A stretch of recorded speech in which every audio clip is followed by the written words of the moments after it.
mengeluarkan biaya, sementara take home pay-nya mereka, pendapatan mereka itu mungkin nggak bisa nutupin.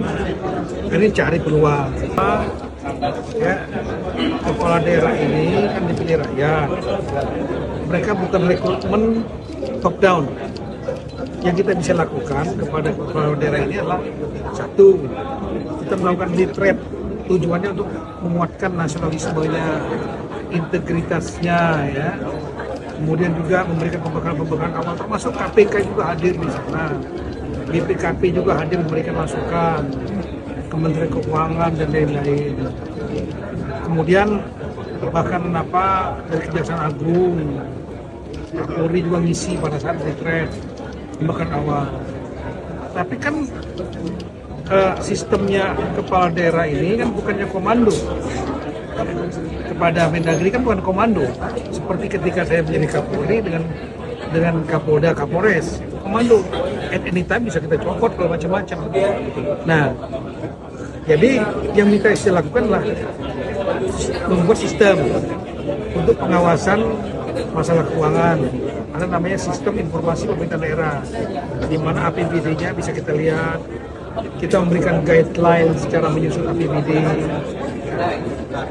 Kemudian sistem pengawasan juga keuangannya ada. Tapi kan namanya sistem bisa aja diakalin di lapangan, ya.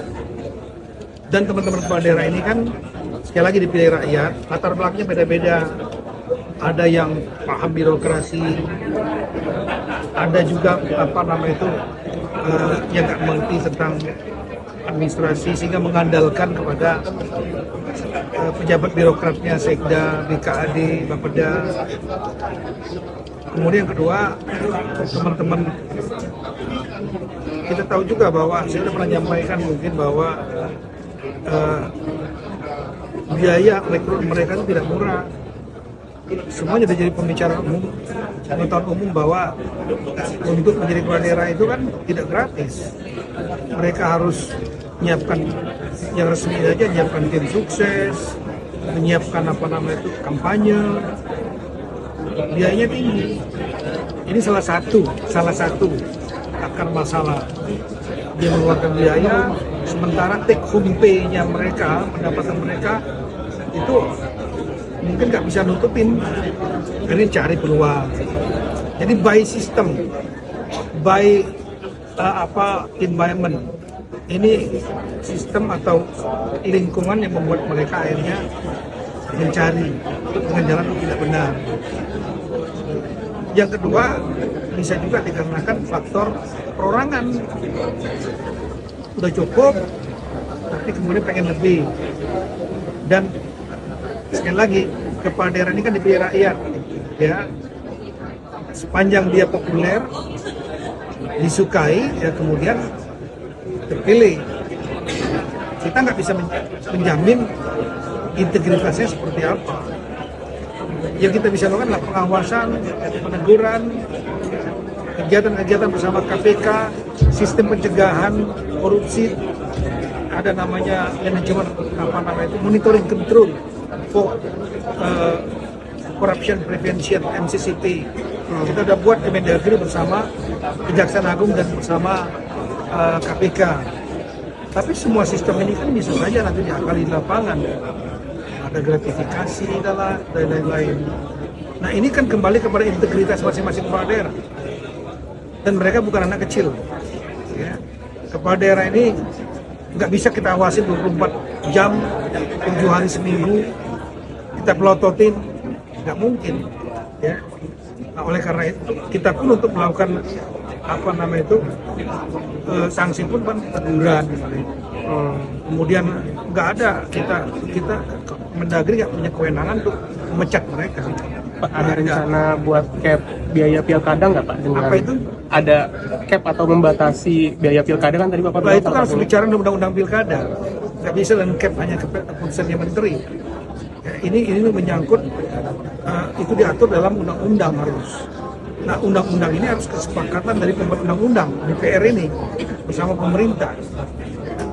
Di antaranya saya juga pernah mengusulkan supaya resmilah kepala daerah ini, kalau memang dia karena sistem karena dia take home pay pendapatan mereka kurang dibanding dengan kerja mereka misalnya, kenapa tidak misalnya biaya operasional mereka ditambah? Yang sekarang biaya operasional mereka relatif rendah mereka. Gajinya pun berapa Pak? Gajinya kepala daerah itu 6 juta lebih ya. Kemudian ditambah dengan tunjangan-tunjangan yang mungkin jauh lah dari yang sudah dikeluarkan. Nah, di antaranya lagi ada usulan kepala daerah mereka bisa mendapatkan prosentase dari PAD. Nah, menurut saya bagus.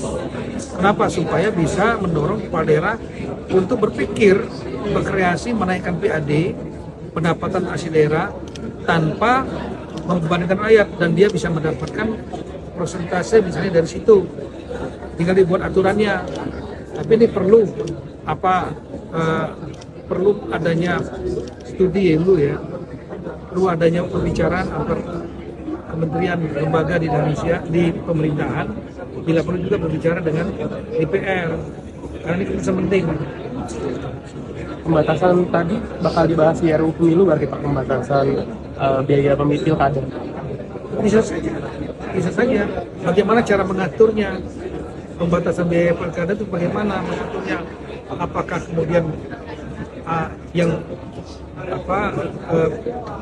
biayanya yang untuk yang memberikan bantuan sumbangan calon kepala daerah itu diumumkan ke publik, transparan misalnya ya, misalnya seperti di Amerika kan buka, kita mungkin dibatasi berapa biaya yang boleh didonasikan untuk calon kepala daerah yang mereka dukung. Ini mungkin aturan-aturan itu perlu diatur. Saya kira itu ya.